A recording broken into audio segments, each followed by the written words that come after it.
A new report describes the backstage atmosphere at AEW as chaotic and very frustrating. CM Punk fires back at Matt Cardona after he tweets about Sasha Banks and Naomi walking out of WWE this week, and a look at the new possible Ring of Honor logo. All this and more in today's AEW news.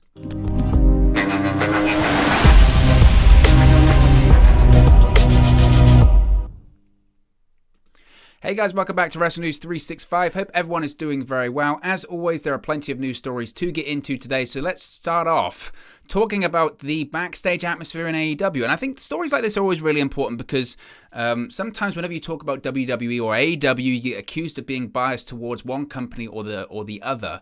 And I think it's important to constantly point out that both companies do things well, both companies do things badly, and they both have their faults because nothing is ever perfect. Not that I'm going to change the face of the people going at each other on social media, of course, but let's talk about the backstage atmosphere in AEW. Now, a new report from the Flagship Wrestling podcast paints a less than idyllic image of All Elite Wrestling's backstage atmosphere, which has been described as, quote, chaotic by a source within the promotion.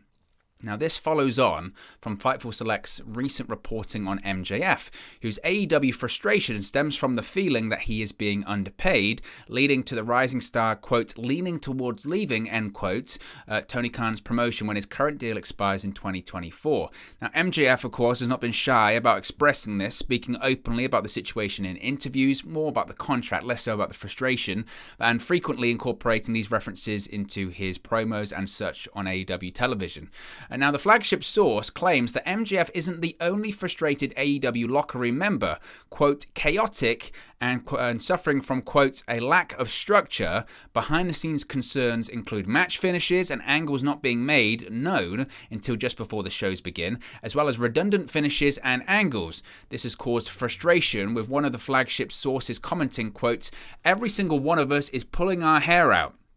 Now, AEW's chaos is not believed to be on the same level as WWE's, with Vince McMahon's company propensity to write or rewrite episodes of Raw on show day cited in this report. So they're saying, look, it's chaotic backstage, but it's not the level of Raw or anything like that. Now, such things often happen, seem like they happen in a near weekly occurrence in the world's biggest promotion. Nonetheless, it appears that AEW and Khan have some problems of their own to work on. So I think this is a really important report to talk about. The reason I think it's a really important report to talk about is because, again, since AEW has been founded in 2019, there has been this sort of, for fans of the promotion and people that don't like WWE, there is this image put out there that AEW is the perfect place to work for if you're a pro wrestler. There are no faults, everything's perfect, it's just everything is spot on, it's great. Why you would be in WWE, I don't know, blah blah blah. And that's not accurate, because that's not accurate about any place. There are people that work for WWE that are really happy that they're working there. There are people in WWE that really hate that they're working there. There are people working WWE that hate the backstage chaos. But there's the same with AEW, because ultimately, and again, it might not be on the same level of WWE in terms of Vince McMahon rewriting the script the day of and scrapping ideas and having no planning and going week to week to week to week. But also, it must be said that this is live television at the end of the day. Things do change on the fly. That's not just pro wrestling as well. Look at Saturday Night Live, right? I know Saturday Night Live isn't what it used to be, but you hear so many stories of former cast members saying, look, sometimes we really didn't know what sketch was going to be making it until 20 minutes before the show, 15 minutes before the show, or during the show, a sketch would be pulled and it'd be replaced by something else. That happens. Like, that does happen. And it's important to state that, no company is perfect, and this was always going to happen. This was always going to be the case with AEW. Again, people seem to forget that AEW has been around since 2019 and they signed all those people to contracts. Well, eventually those contracts have to come due. And eventually, after a while, once the novelty of being in a company that isn't WWE, once the novelty of being pro wrestling on a cable network that isn't USA Network or Fox, once that wears off, the same gripes and issues that are in WWE will raise their head in AEW in terms of where's my positioning on the card, where's my pay, or things are chaotic, or that storyline's rubbish, or that finish isn't very good, or that angle's redundant, that didn't work. That's pro wrestling. And I think we need to understand that that is what wrestling is. Not everything is a home run. Not everything is perfect. And there will be people that will see a report like this from AEW and they'll revel in it. They'll absolutely revel in it. See, AEW is coming apart at the seams and they're in the mud. They're going to be a sinking ship. They won't be around in 2 or 3 years. Rah, rah, rah. And it's like, no, that's pro wrestling. And if you think that this is anything new, then you have to look at things in context. Every pro wrestling company that has done live television, and there are very few, frankly, to the level of like WWE. There's WWE, there's AEW, there's WCW back in the day. I mean, you could maybe ECW, their pay-per-views, their first pay-per-view, they barely made it off the air before the generator burst. Impact Wrestling went live for a while. It's always chaos. There are always people unhappy. There are always people frustrated with creative. That's just pro wrestling. That is ultimately how it works. Now, some of the gripes, if this report is accurate, are absolutely true in terms of when they're talking about, finishes not making a lot of sense or angles not being known until before shows begin or redundant finishes. There have been plenty of times I'm talking about myself here, that I've watched AEW Dynamite and a finish will happen and I go, oh man, that finish sucked. Or there'll be angles where you go, where is this one going? I mean, they had the thing with the House of Black and Julia Hart recently on Dynamite. That angle was first shot in like December. We're nearly in June. They finally pulled the trigger a little bit the other week, where it looked like they were going to take the eye patch off and Julia Hart was going to be looking like Malachi Black and all that kind of stuff. But the angle just stunk because, frankly, it's been 6 months and no one really cares that much anymore. And during that period of time, they've hardly built up the House of Black and they've not really done anything with the Varsity Blondes anyway. They haven't given us a reason to care. And there are these matches which you just go, what's the point in this? There are these angles in AEW which go, what's the point of this? Every match, it feels like, has a post-match brawl. And, that's pro wrestling. There are certainly elements of course there are elements of WWE programming where you go, that makes no sense. Or that finish sucks. Or why are you doing that? That's pro wrestling. There are people backstage that'll be unhappy. That's just ultimately how it works. And I'm sure this won't be the first report of anything like this. What's the important thing is that, AEW tries to learn from their mistakes. Sometimes WWE can be a bit more of the mindset of, oh, it doesn't matter, this is how we've always done it.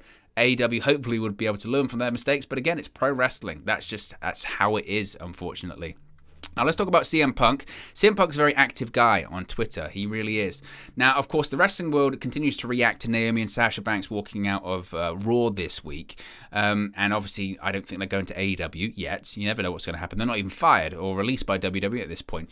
But Matt Cardona decided to comment on the situation. On Twitter early Tuesday afternoon, the reigning NWA World Heavyweight Champion alluded to Naomi and Banks' situation while joking about his past creative issues in WWE. Cardona said, quote, "If I could go back in time, the night I was pushed off the stage in a wheelchair on Raw, I should have walked into Johnny Ace's office, placed my neck brace on the table, and walked out because I wasn't being respected enough as internet champion." Now, some did not take Matt Cardona's comments well. Most notably, one of the most famous people that's walked out of WWE, that being CM Punk. The AEW star offered a blunt rebuke to Cardona's tweets only half an hour later. Quote, "If you'd go back in time to stand up for yourself, you should stand up for the workers now," Punk tweeted. Punk's comments were echoed by fellow AEW star Dax Harwood, who at first simply tweeted 100%. Harwood then tweeted again in support of Banks, including a picture of the two, along with Harwood's FTR teammate Cash Wheeler. Harwood, Wheeler, and Banks, along with Banks' former tag team partner Bayley, are known to be longtime friends from their time together in WWE. He said, quote, "Always, always, always stand up for what you believe in, effing always." So, with this story, I mean, I can see why CM Punk would be a bit like looking at Matt Cardona's tweet there and be like, why are you being smart? Like, why are you being smart? Oh, I had it way worse than you guys did, and I didn't walk out. Good for you. Everyone's got their breaking limit. Everyone's got their breaking point, and if you're frustrated and you want to, it's everyone's personal choice. And I think CM Punk is fair in almost saying, well, maybe if you'd have wished that you'd have stood up for yourself, which I'm sure he said multiple times, I wish I'd left WWE sooner, then why wouldn't you, back other people that are wanting to do it now? So I bet Cardona's working the internet. That's what he does. Finally, let's talk about Ring of Honor, Tony Khan's Ring of Honor. We have a new look at possibly the new logo. Look at this. Now, this is not the finished logo, it must be said, but another potential logo for Ring of Honor has surfaced in a trademark filing. Now, Tony Khan's holding company for Ring of Honor filed an application for the new trademark with the United States Patent and Trademark Office on May 12, 2022.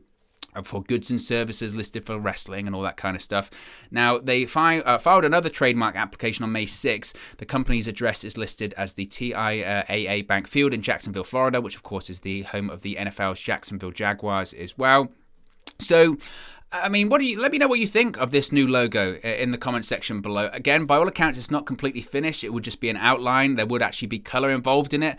The problem is with any logo, I suppose, when it's just 3 letters like Ring of Honor, there's only so much you can do, and you could go radically different. You'd have people complaining it's too different from the original, how dare you change the original, and then you can have it like it was, from like it is here, and then people say it's boring, it's dull. So you can never win ultimately. But anyway, guys, let me know your thoughts in the comment section below. Be sure to like and subscribe to Wrestle News 365, and I'll speak to you again very, very soon.